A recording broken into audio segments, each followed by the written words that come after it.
Customer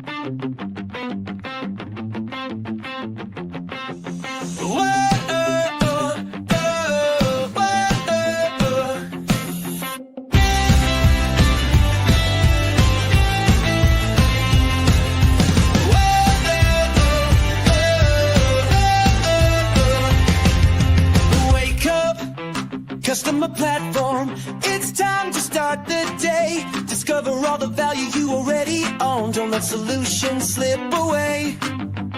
Wake up, customer platform. The tools are at your hand. No need to sleep on capabilities that can help your business stand. The answer's right before your eyes. You just need to realize.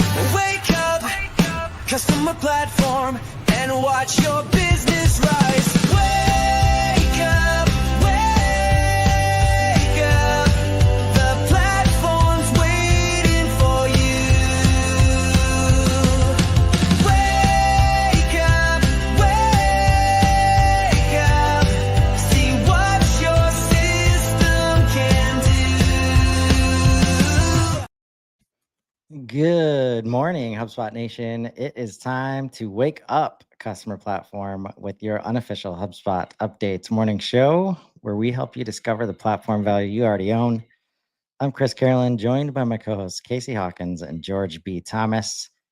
We're here every weekday morning to make sure you're not sleeping on HubSpot's true capabilities. If you're joining live, drop a hello in the comments and let us know what you're building in HubSpot today. Happy Tuesday, October 7th, 2025. How we doing? Good. How you doing, Chris? Doing good. Doing good. Casey? I am good. I know we have at least one big update to go through today. Yeah, I'm excited to talk about. Interesting ones for sure on the list. While we're there, I mean, might as well just dive right in. Don't forget the hug later today. The Content Hub team is showing up to let us know what's going on post inbound. Excited to see that at 11 Eastern, 10 Central. But we'll get into these 6 updates today. New product builder with product status. What is it? The product builder has been updated with a full page layout, giving you a cleaner, distraction-free editing experience and control over whether a product is available to use.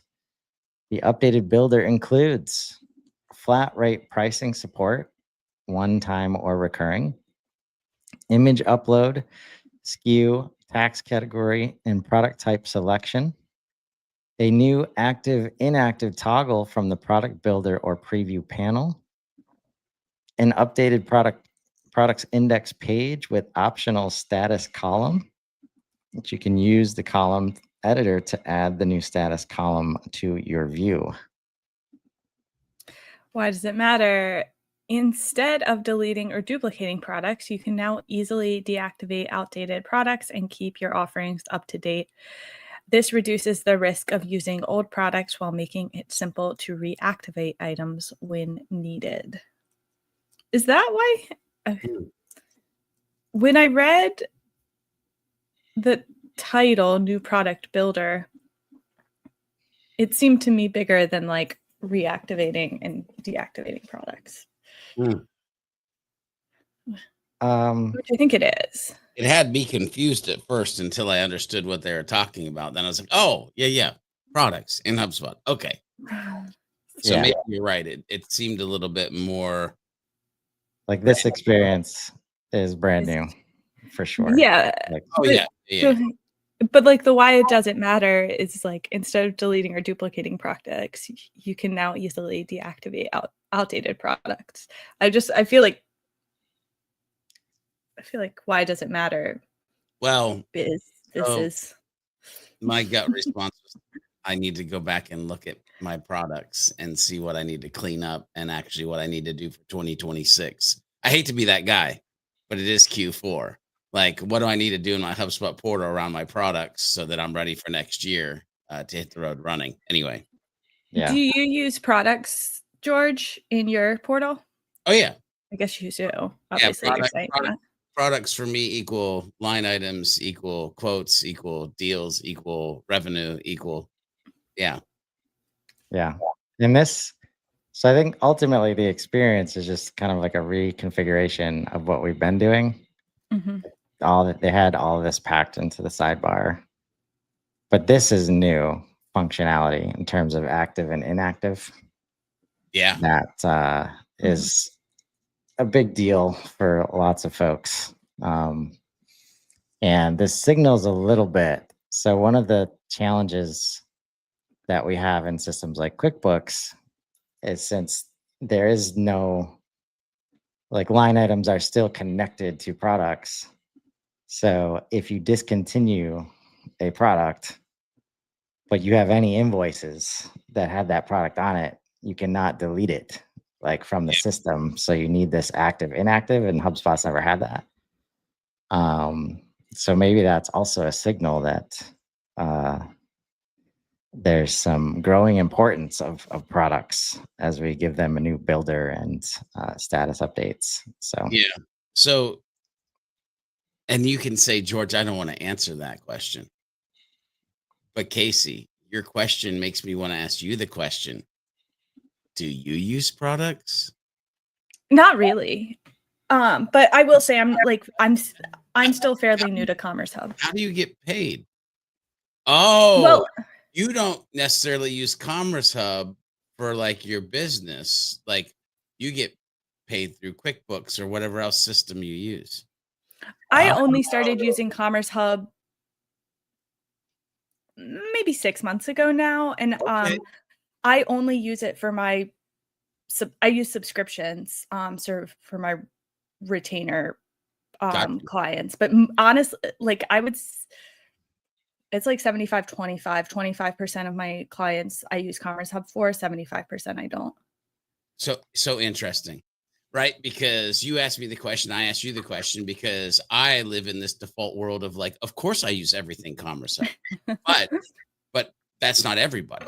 Mhm. And I have since I started the business, like 3 Mhm. years now. We've nothing but Commerce Hub is how we get paid. Other than we've got a few people who have actually sent us physical checks along the way, and we've Mhm. got some people who do ACH, like just through their bank to us. But for the most part, 95% of humans that pay us, it's through HubSpot Commerce Hub. Interesting. And I think why I asked you about whether you use products is you're in a service business. Yep. And obviously products still apply to service businesses, but there's not like uh, for me, I'm like I don't have that many products. Like Right. it's Yep. No, I got it. I get it. I get it. it's an Chris is interesting conversation for sure. Yeah. I mean, there's lots of reasons why people choose to just bypass products altogether and just do custom line items and then clone the deal. And Yeah. like, there's more. and that's most of what I do. Yeah. Yeah. Especially when that's where it's been super interesting to watch the CPQ come out, and they're starting to figure out ways to bridge the gap that there was between quotes, which is supposed to lead to the commerce stuff, but there was no connection between quotes, products, and line items, Whoopsie. and like invoices and subscriptions, and they're kind of building it from both sides, and now they're finally starting to like connect in the middle through things like the product builder, which is good to see. Good to see. They're making a lot of progress real quick over there. Oh yeah. Number 2, customer agent prompt recommendations. What is it? Customer agent can now display smart prompt suggestions that appear in your chat widget based on what page your visitors are currently viewing. Instead of generic conversation starters, the widget shows relevant, helpful prompts tailored to each specific page, making it immediately clear how the AI agent can assist visitors with their current needs. Why does it matter? Most website visitors can see chat widgets, but don't use them because they're unsure what the AI can actually help with. This feature eliminates that hesitation by showing visitors exactly what questions they can ask right away. The result is higher engagement rates and more visitors getting the help they need instead of bouncing from your site.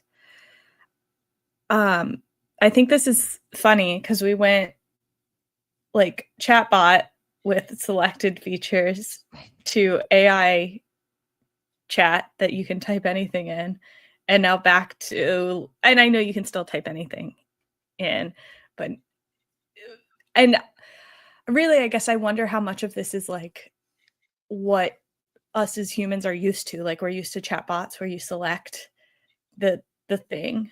And so you're just kind of like reverting back to that. So,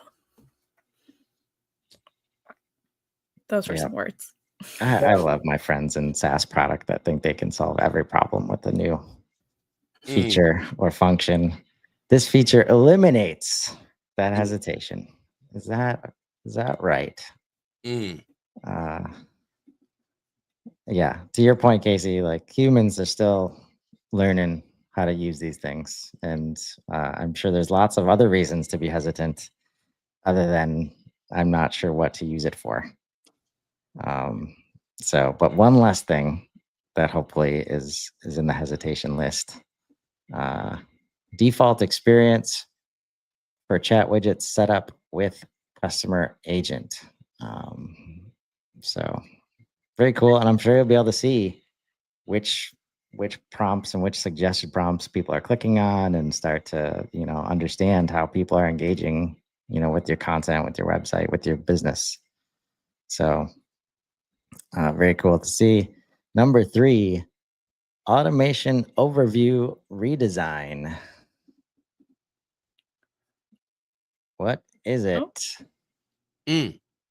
After hearing your feedback, we've redesigned the automation overview page. This refreshed page is simpler, cleaner, and easier to navigate. Why does it matter? The new design helps you quickly see what's most important, including recommended next steps, performance insights, and apps to connect, all without feeling cluttered or overwhelming. Without feeling cluttered or overwhelming. For some reason, that's not the vibe I'm getting. Yeah. When I look at that picture. Okay. That's why. This link's apparently. Okay. Maybe you want to open the image in a new tab. Yeah. Come on, Chris. Just yeah. Not the vibe I'm getting. Uncluttered and not overwhelming. But I applaud them for making progress and responding to feedback. I'm sure. To be clear, go ahead. To be clear, I think it looks nice, but I wouldn't say it doesn't look overwhelming. Yeah. Both can be true. At the same time. Yeah. That's why you just start focusing on these nice pink buttons here and get used to hitting those. And then once in a month, once in a quarter, you're coming and trying to understand the dashboard and all that stuff. AI is ready to do the work for you. You just need to let it. Custom report builder quick access to report settings is live. What is it? You can now edit settings for reports built using the custom report builder, giving you the same flexibility as reports built with the single object report builder. Why does it matter? This empowers you to quickly customize existing reports without starting from scratch. If you see a report that's close to what you need but requires adjustments, you can now modify chart types, properties, and dimensions directly rather than rebuilding the entire report in the custom report builder. Nice. Very nice. Makes sense. I think this is nice too. I think reporting is a pain point I hear a lot, or a point of confusion, maybe is a better way of phrasing it. And I think one of the reasons is when you go to change filters or anything, you get pushed into this other like enclosed experience that might feel overwhelming. I agree. Your feeling that I wouldn't want to have towards HubSpot or reporting is overwhelming, but I do hear you.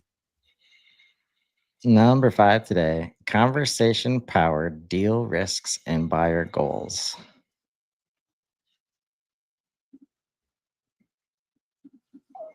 What is it? Deal insights now pull from your conversations.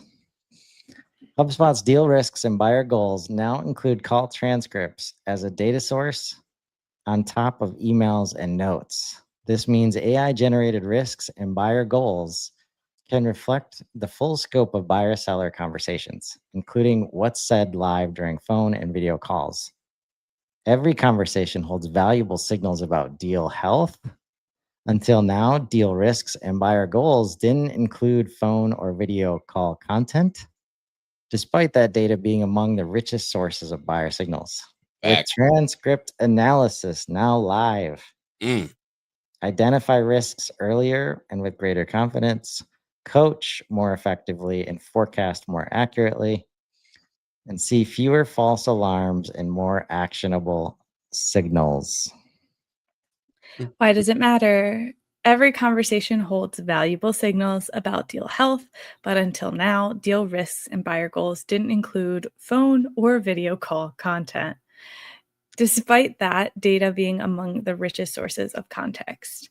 With transcript analysis now live, sales reps can identify risks earlier with greater confidence. Sales managers can coach more effectively and forecast more accurately. Customers see fewer irrelevant risks and more actionable ones. I mean, I love this. I just wish it didn't always have to be wrapped around sales and deals. And I know we say that every time, but there's valuable information in every conversation for every human. Okay, I'll stop. Well, we are seeing this kind of capability throughout the platform. Like any company like overviews, like so many of the things happening in the middle of records now, like on the intelligence tab, are doing this, right? This is just like one of the use cases.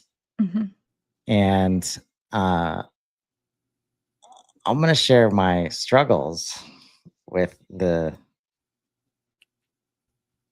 how we know people use HubSpot after I read this next one.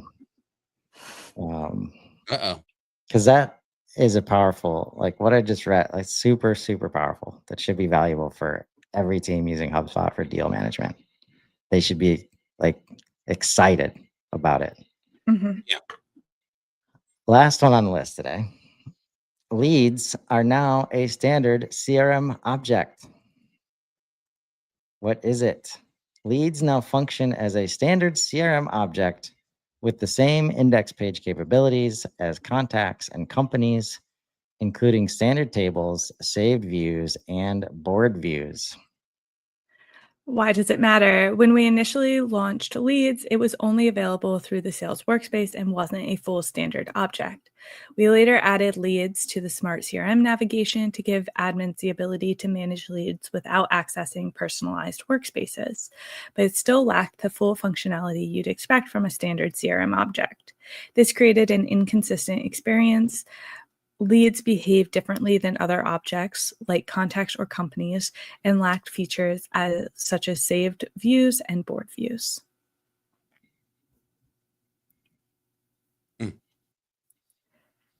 I'm very excited about this, specifically because I have a task in Asana right now to build a saved view for a client, and I have not been able to do that because of this. Nice. I saw this yesterday, so I pushed that task to today. But I pulled up their lead view this morning, and I don't see an option to use the save views. So I don't know if they're sometimes with these things it like kind of slow rolls out.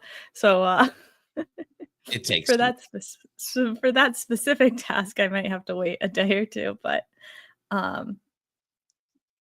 I can talk a little bit about what like their use case for save views are. Well, let's hit this changes to existing functionality part. That's probably Okay. important. Yeah. Converting leads into a standard object did cause some functionality to change. Hmm. For the Analyze tab, standard objects don't include an Analyze tab, so this has been removed from leads. All reports from this tab remain available at Sales, Sales Analytics, Sales, Activities, and Leads. A pre-built dashboard, including these reports, will be added in the coming weeks. Also changing, custom leads columns. The following columns have been modified. Stage no longer displays for X days. Next activity, you can no longer schedule a task directly from this column if nothing is planned. Hmm. And for company, you can no longer add a contact, view target account status, or change the associated company to the lead from this column. Wow. I feel like those could be impactful if you Yeah. are using them. Just a little bit. So tell us about your use case, Casey. Yeah. Well, I mean, I'm working with a team that's not very tech savvy. And I have had to hold hands while we build save views in the sales workspace for them. And anytime they have to edit one of those, it's a hand-holding experience to make sure they understand how to change them. And the biggest pain point has been I have not been able to create save views for them. So I do have to like every time they have an edit or anything, we have to like do it together. So that's one big thing, is just being able to very quickly being able to just like create a save view and send them a link would be more efficient and provide kind of for this specific client a better experience. The other pain point is that you cannot see other people's saved views in the previous world. So for example, I had a sales manager that wanted to see his sales reps views, but he couldn't. And I actually was talking to HubSpot support last week about this, and there just isn't a way other than creating a report of leads and building basically the view as a report instead. But we all know that's okay, but then you lose a lot of like the view functionality if it's a report and not a view. So I'm very happy. I'm happy that if it's going to be an object, it needs to be standardized across the system. So that's good. Have you guys heard anybody else talk about deal risks and buyer goals as an update? Like any post on LinkedIn? It's a bigger, I agree with, no. I see lead stuff almost every damn day.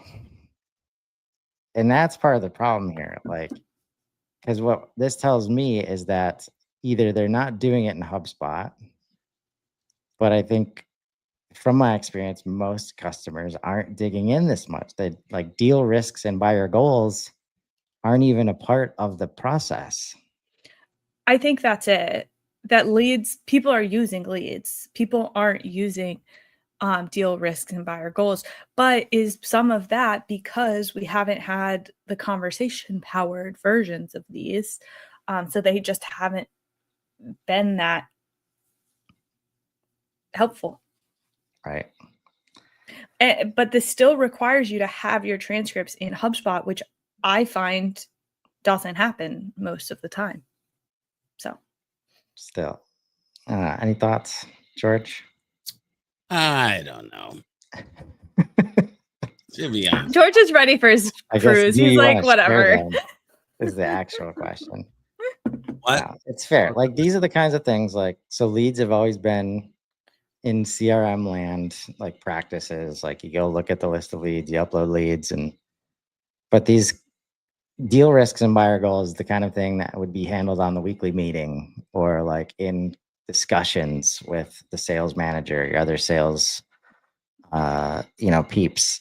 And now like, so even though this might be the most powerful thing of these 6 today, right? Because we've been bad at forecasting and just sales management, like from this, a little bit more subjective perspective. Like, do we know what's going on? The sentiment, the feelings, that kind of stuff. It's available to us now. But even getting people to ask their CRM in general and go expect to find deal risks and buyer goals, like we got to be asking these questions on our calls first, right? So yeah, speaking of ways that the product team, as hard as they try, can't solve every problem that we might run into. So moral of the story, get your data in HubSpot, get your all of the unstructured data, your emails, your notes, and now your calls and your meetings, and just watch the insights that are going to show up automatically thanks to the power of Breeze. Remember, folks, you probably already own the solution you're looking for in HubSpot. Sometimes you just need to wake up to it. Join us tomorrow morning live at 7:30 a.m. Central, or catch us anytime on Spotify and Apple Music. Drop your biggest takeaway in the comments and let us know what capabilities you want to wake up to next. Until then, I'm Chris Carolan. I'm Casey Hawkins. And I'm George B. Thomas. And this has been Wake Up Customer Platform. Now go build something amazing. Have a great day, everybody.